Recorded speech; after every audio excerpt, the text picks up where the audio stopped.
Hello friend, સ્વાગત છે તમારું ગુજરાતી રેસીપી કિચનની અંદર। આજે હું તમારી સાથે શેર કરીશ રેસ્ટોરન્ટ સ્ટાઇલ પનીર ભુરજી બનાવવાની રેસીપી શરૂ કરતા પહેલા જો તમે ચેનલ પર પહેલી વાર આવ્યા હોય તો ચેનલને સબસ્ક્રાઇબ કરી રાખજો આ જ રીતની નવી રેસીપી મેળવવા માટે। તો રેસ્ટોરન્ટ સ્ટાઇલ પનીર ભુરજી બનાવવા માટે તમે અહીંયા જોઈ શકો છો, મેં અહીંયા પનીર છીનીને લીધું છે એક પ્લેટની અંદર, એક વાટકીની અંદર કેપ્સિકમ કટ કરીને લીધું છે, એક વાટકી અહીંયા ટામેટા લીધા છે કટ કરેલી ડુંગળી લીધી છે। હવે આપણે પનીર ભુરજી બનાવવાનું શરૂ કરીએ। તો પનીર ભુરજી બનાવવા માટે મેં અહીંયા ગેસ ઉપર એક કડાઈ મૂકી છે। કડાઈની અંદર આપણે 3 ચમચી તેલ ઉમેરીશું।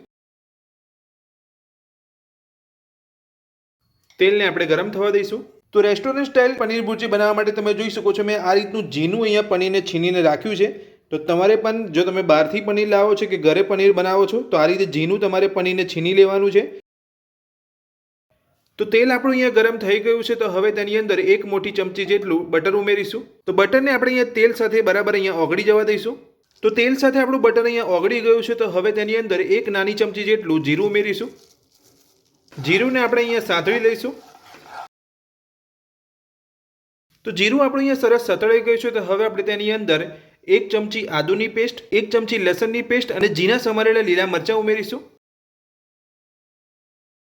તો લીલા મરચાંનું પ્રમાણ તમે તમારા ટેસ્ટ પ્રમાણે વધતું કે ઓછું કરી શકો છો। અહીંયા મેં 2 લીલા મરચાંનો ઉપયોગ કર્યો છે। તો આદુ લસણ ઉમેર્યા પછી આપણે બરાબર તેને સાંતળી લઈશું। બધું જ આપણું અહીંયા સતળાઈ ગયું છે। તો હવે આપણે લાંબી સાઈઝની અંદર કટ કરીને રાખેલી ડુંગળી ઉમેરીશું। બધું જ મિક્સ કરી લઈશું અને ડુંગળીને બરાબર સાંતળી લઈશું। તો ડુંગળી આપણે અહીંયા ગોલ્ડન બ્રાઉન થાય ત્યાં સુધી આપણે એને સાંતળવાની છે। ફૂલ ગેસ ઉપર આપણે ડુંગળીને સાંતળી લઈશું।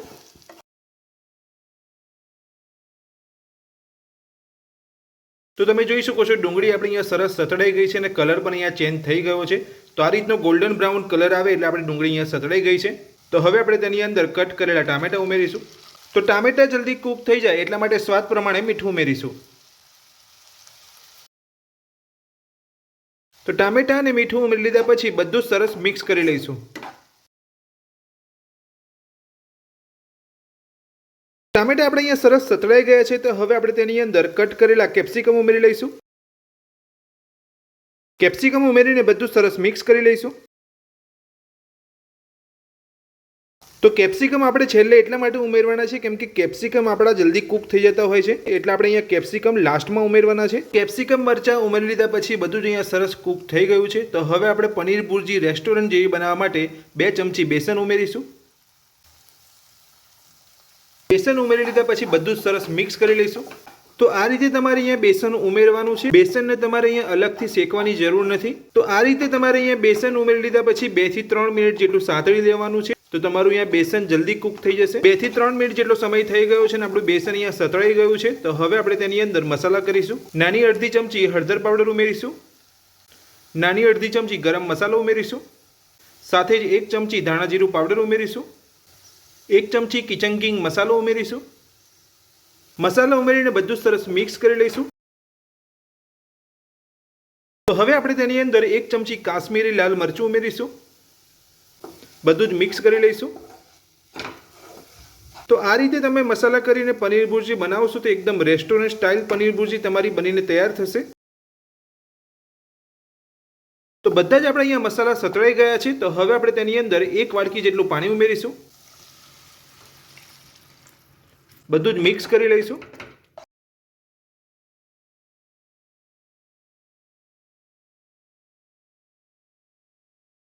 તો પાણી ઉમેર્યા પછી આપણે બધું જ અહીંયા સરસ મિક્સ કરી લીધું છે। તો હવે આપણે તેની અંદર 1 ચમચી કસૂરી મેથી ઉમેરીશું। બધું સરસ મિક્સ કરી લઈશું। બધું જ મિક્સ કરી લીધા પછી હવે આપણે તેને 2 મિનિટ ઢાંકીને થવા દઈશું। તો 2 મિનિટ થઈ ગઈ છે। તો હવે આપણે ચેક કરી લઈશું। તો તમે જોઈ શકો છો એકદમ સરસ ગ્રેવીની અંદરથી તેલ છૂટું પડી ગયું છે। બધું જ આપણે મિક્સ કરી લઈશું। તો બધું જ આપણે અહીંયા મિક્સ કરી લીધું છે। તો હવે આપણે તેની અંદર 2 ચમચી ઘરની મલાઈ ઉમેરીશું। ઘરની મલાઈ જો તમારી પાસે ના હોય તો તમે અહીંયા મોરા દહીંનો ઉપયોગ પણ કરી શકો છો। 2 ચમચી આપણે મલાઈ ઘરની ઉમેરી લીધી છે। તો હવે બધું સરસ મિક્સ કરી લઈશું।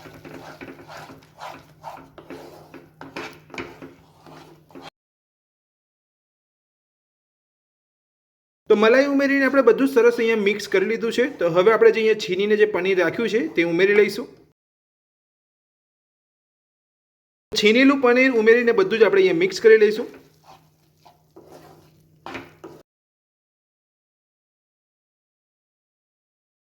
તો આ રીતે પનીર ઉમેર્યા પછી જો તમને તમારી પનીર ભુરજી કોરી લાગતી હોય તો તમારે થોડું અહીંયા ગરમ પાણી ઉમેરી લેવાનું છે. તો મને અહીંયા થોડી મારી પનીર ભુરજી કોરી લાગે છે એટલે હું થોડું અહીંયા ગરમ પાણી એડ કરું છું. તમે પણ આ રીતે ગરમ પાણી એડ કરી શકો છો. તો હવે આપણે પાણી એડ કરીને બધું સરસ મિક્સ કરી લઈશું. તમારે અહીંયા બહુ પાણી એડ નથી કરવાનું, નહીં તો જે સ્વાદ છે પનીર ભુરજીનો એ બગડી જશે. તો પાણી ઉમેરીને બધું જ સરસ મિક્સ કરી લીધું છે. તો હવે આપણે તેને ઢાંકણ ઢાંકીને 1 મિનિટ માટે થવા દઈશું. તો 1 મિનિટ જેટલો સમય થઈ ગયો છે. તો હવે આપણે ચેક કરી લઈશું. તો તમે જોઈ શકો છો સરસ અહીંયા તેલ છૂટું પડી ગયું છે. પનીર ભુરજી આપણી બનીને તૈયાર છે. તો હવે આપણે તેની અંદર લીલા ધાણા ઉમેરીને મિક્સ કરી લઈશું.